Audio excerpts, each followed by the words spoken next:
Hello dear student, आप सभी लोगों का स्वागत करता हूं मैं सौरभ साहू आपके अपने YouTube channel logic sphere academy पर। आज हम पढ़ने वाले हैं कम्युनिकेशन स्किल का दूसरा लेक्चर और दूसरे लेक्चर में हम अच्छे से जानेंगे टाइप्स ऑफ कम्युनिकेशन, यानी जिसे हिंदी में कहते हैं कम्युनिकेशन की कितने प्रकार होते हैं। तो चलिए देर ना करते हुए शुरू करते हैं। हमारा पहला प्रकार है ओरल कम्युनिकेशन। ओरल मतलब ऐसा कम्युनिकेशन जिसको हम मुख से बोलकर प्रकट करते हैं। आपने ग्रामर में पढ़ा होगा ना, एक होता है लिखित, एक होता है मौखिक। तो यह है मौखिक कम्युनिकेशन, जिसे इंग्लिश में ओरल कम्युनिकेशन कहते हैं। Oral communication takes place in face to face conversation, group discussion, telephone calls and other circumstance in which spoken word is used to express meaning is known as oral communication. Second है हमारा written communication. Written communication लिखित। This kinds of communication involves any kinds of exchange of information in written form.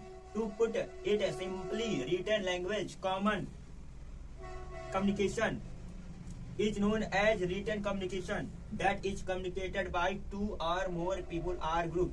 इसका अर्थ होगा, पहले oral communication का अर्थ हिंदी में बता देता हूँ।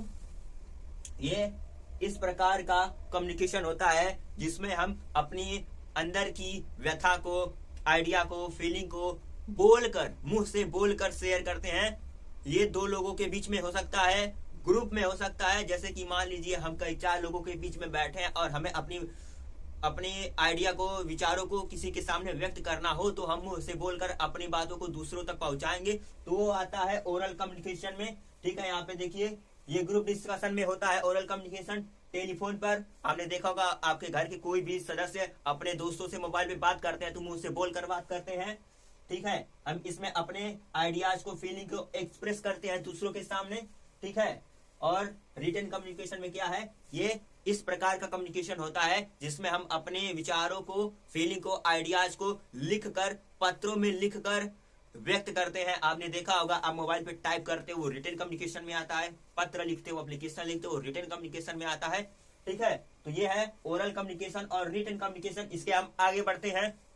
अब इसके बाद आता है फॉर्मल कम्युनिकेशन और इनफॉर्मल कम्युनिकेशन, जो कि बहुत ही इंपॉर्टेंट होता है। हर वर्ष, हर सेमेस्टर एग्जाम में 2 नंबर या 5 नंबर में एक साथ ही आ जाता है, या तो डिफरेंस पूछा जाता है। तो अच्छे से इसे कहीं लिख लो और याद कर लो। मैं हिंदी और इंग्लिश दोनों बताता हूँ। फॉर्मल कम्युनिकेशन, जिसका हिंदी में होता है अर्थ औपचारिक संचार।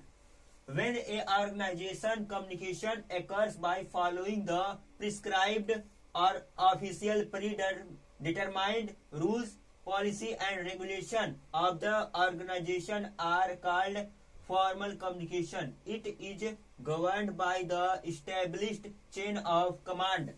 दूसरा है हमारा इनफॉर्मल कम्युनिकेशन, अनौपचारिक संचार।